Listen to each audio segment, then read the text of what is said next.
রাজধানী দিল্লির দিকে নজর দিই। রাজধানীতে দুই শিবিরেই এখন তৎপরতা। একটু পরে বৈঠকে বসছে বিজেপি নেতৃত্বাধীন এনডিএ।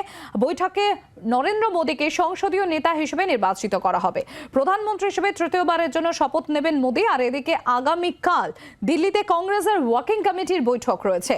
রবিবার মোদীর শপথ গ্রহণের অনুষ্ঠান হবে এবং সূত্র মারফত সেই খবরই আসছে। এবং সংসদীয় বৈঠকে আজকে হাজির থাকবেন বাংলার বিজেপি নেতারাও। দিল্লির বৈঠকে যোগ দেবেন শুভেন্দু অধিকারীও। এই যে সংসদীয় নেতা হিসেবে নির্বাচিত করা হবে, আজকে বিজেপি নেতৃত্বাধীন এনডিএর বৈঠক বসতে চলেছে। আর কিছুক্ষণের মধ্যেই রাজীব চক্রবর্তী আমাদের প্রতিনিধি রয়েছেন আমাদের সঙ্গে। রাজীব, এখন সব মহলের নজর রাজধানীর দিকে, কারণ দিল্লিতেই সেখানে আইএনডিআই এর জোটের প্রায় প্রতিদিন বৈঠক হচ্ছে এবং এনডিএ নেতৃত্বাধীন বিজেপি নেতৃত্বাধীন এনডিএ তাদেরও বৈঠক চলছে এবং স্ট্র্যাটেজি তৈরি হচ্ছে, রণকৌশল তৈরি হচ্ছে এখনো পর্যন্ত।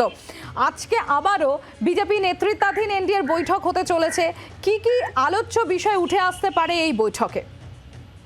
দেখো, যারা শরিক দল এনডিএ তারা প্রায় সব নেতারাই দিল্লিতে পৌঁছে গিয়েছেন, যেরকমটাই তাদের নির্দেশ দেওয়া ছিল। এবং প্রত্যেকটি শরিক দল তারা আলাদা করে তাদের যে সংসদীয় দল তার বৈঠক সকাল থেকে শুরু করেছেন।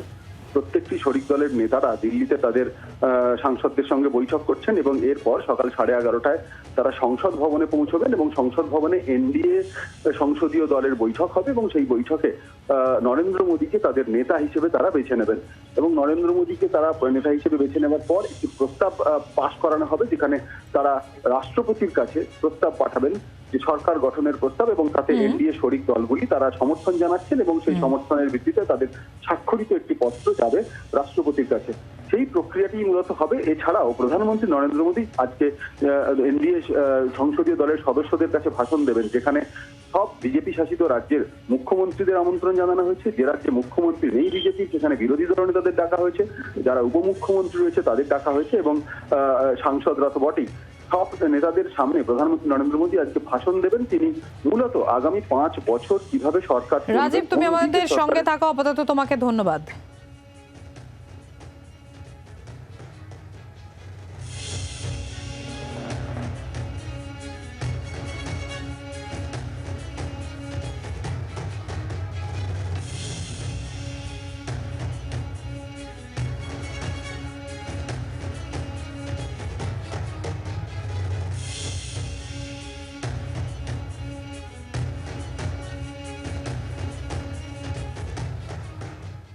এদিকে এনডিএ যে বৈঠক, সেই বৈঠকের আগে শরিকদের মধ্যে জোর তৎপরতা।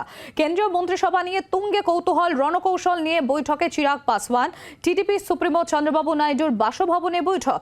এনডিএ শিবিরে যোগ দিতে দিল্লিতে অজিত পাওয়ার, সাংসদদের সঙ্গে আলাদা করে বৈঠকে নীতিশ কুমার। টিডিপি সুপ্রিমো চন্দ্রবাবু নাইডুর বাসভবনে বৈঠক। এনডিএর বৈঠক আগে শরিকদের মধ্যেও জোর তৎপরতা। কেন্দ্রীয় মন্ত্রিসভা নিয়ে তুঙ্গে কৌতূহল, রণকৌশল নিয়ে বৈঠকে চিরাগ পাসওয়ান।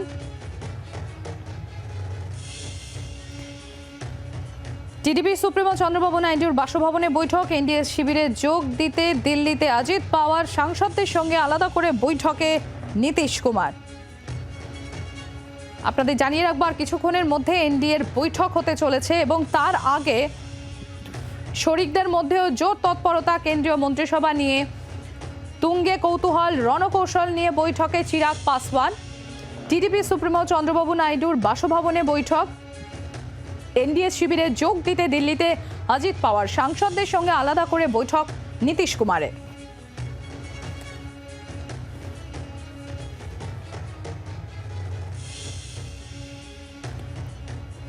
কোন মন্ত্রী, কোন মন্ত্রণালয়, মন্ত্রক কে চান সেটা ইতিমধ্যেই আপনারা জানেন যে নীতিশ কুমার এবং চন্দ্রবাবু নাইডুর তরফ থেকে বিজেপির কাছে সেই প্রস্তাব রাখা হয়েছে এবং কোন মন্ত্রক কার কাছে যায় সেদিকেও নজর থাকছে। এবং তার আগে এনডিএর আর কিছুক্ষণের মধ্যে বিজেপির নেতৃত্বে এনডিএর বৈঠক হতে চলেছে এবং তার আগে শরিকদের মধ্যে, এনডিএর যে শরিক তাদের মধ্যেও জোর তৎপরতা। কেন্দ্রীয় মন্ত্রিসভা নিয়ে তুঙ্গে রয়েছে কৌতূহল, আর রণকৌশল নিয়ে বৈঠকে চিরাগ পাসওয়ান। টিডিপি সুপ্রিমো চন্দ্রবাবু নাইডুর বাসভবনে বৈঠক।